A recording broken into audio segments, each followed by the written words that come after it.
Merci, Monsieur le Président. Monsieur le Président de la conférence de l'Union africaine,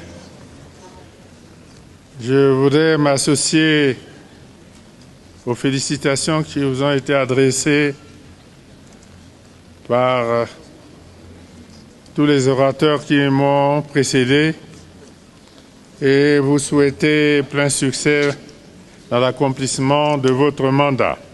Mesdames et Messieurs les chefs d'État et de gouvernement, Mesdames, Messieurs, à l'instar de d'autres derniers rapports présentés lors de la 36e session ordinaire de la conférence des chefs d'État et de gouvernement de l'Union africaine et au nom du comité de haut niveau sur la Libye, je voudrais retracer pour la période de février 2023 à ce jour les actions menées à l'effet de restaurer la paix dans ce pays frère.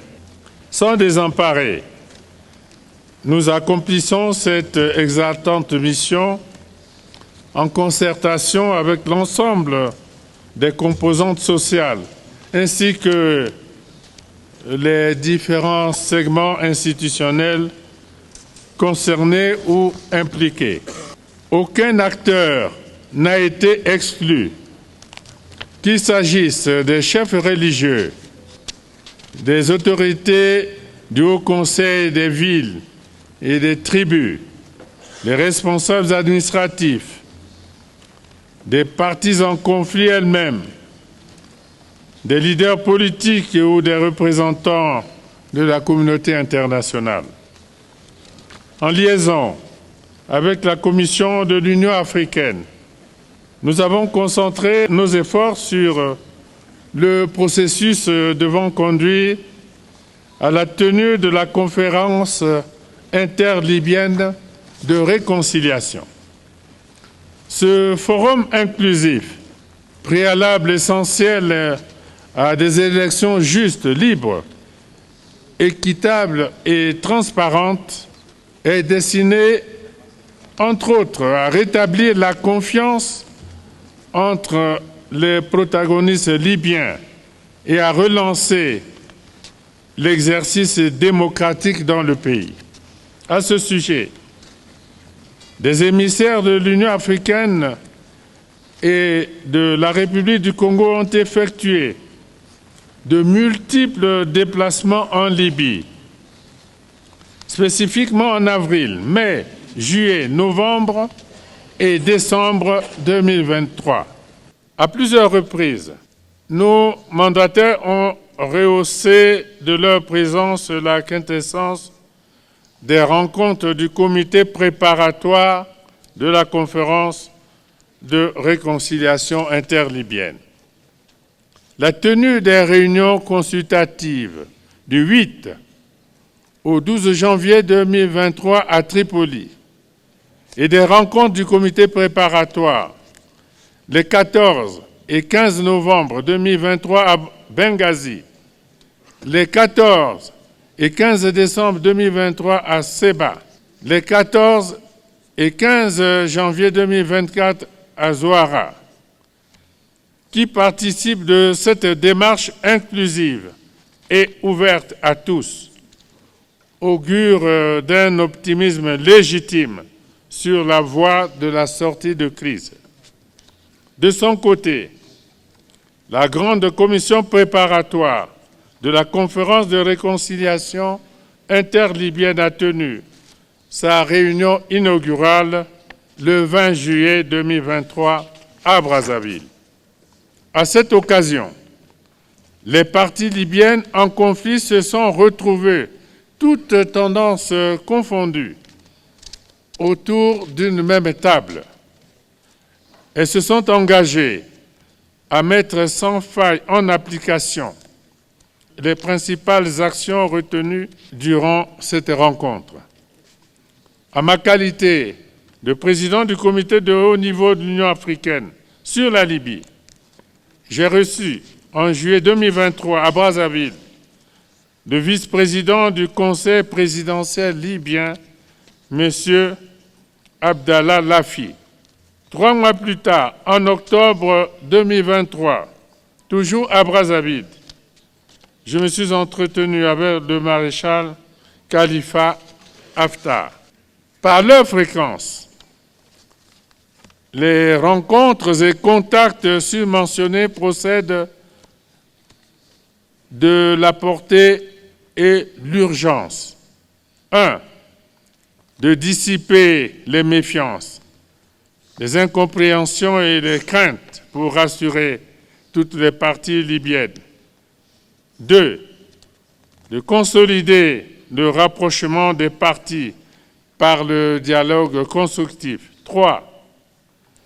D'approfondir les négociations engagées pour juguler les écueils et autres mobiles susceptibles de faire encore perdurer la crise libyenne. Il n'y a pas une autre voie, si ce n'est celle que nous avons toujours privilégiée, exclusivement fondée sur les vertus cardinales du dialogue, la force libératrice du pardon et la vigueur primordiale de la tolérance. Grâce aux efforts en cours, des avancées politiques sensibles ont été réalisées en vue des élections présidentielles et parlementaires. Dans ce sens, lors de son sommet du 5 février 2024 en République du Congo, le comité de haut niveau de l'Union africaine a lancé l'appel de Brazzaville pour l'accélération du processus de paix et de réconciliation en Libye.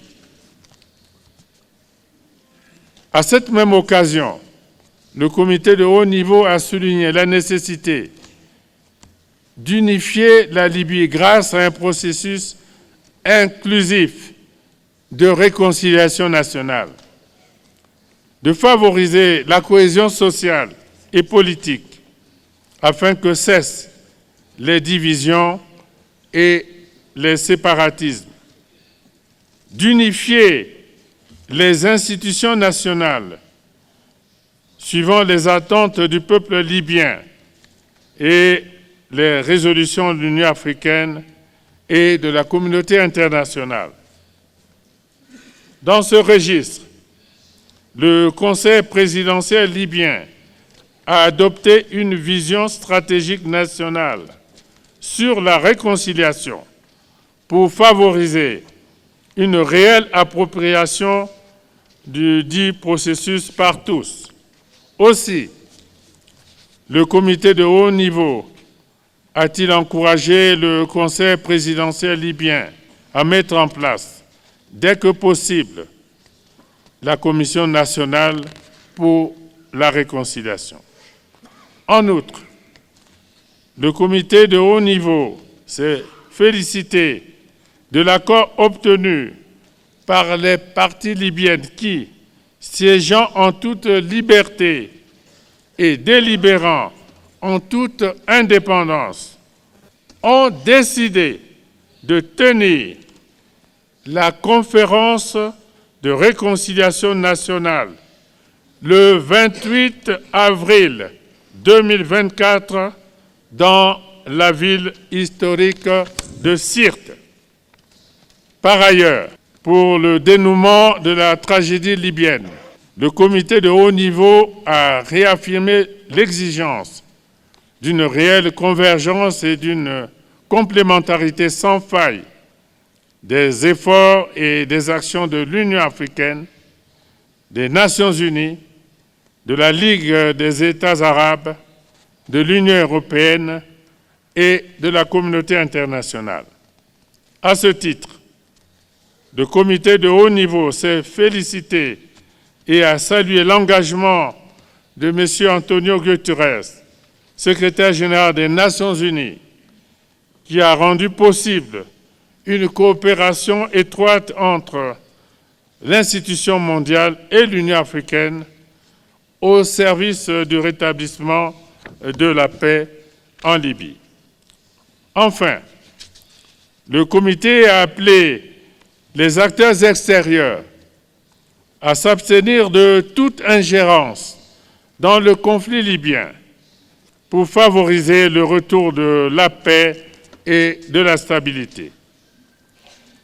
Se référant aux résolutions de l'Union africaine et de la communauté internationale, le comité a réitéré l'urgence d'engager le retrait de tous les groupes de combattants étrangers et de mercenaires encore présents sur le territoire libyen. De ce qui précède, il nous faut absolument maintenir le cap, redoubler d'ardeur et persévérer davantage dans notre effort commun devant la perspective toute concrète et toute proche d'une issue fructueuse résolument en marche. C'est pourquoi il nous incombe de vous recommander l'adoption de ce rapport auquel est joint l'appel de Brazzaville pour une Libye réconciliée et apaisée. Je vous remercie.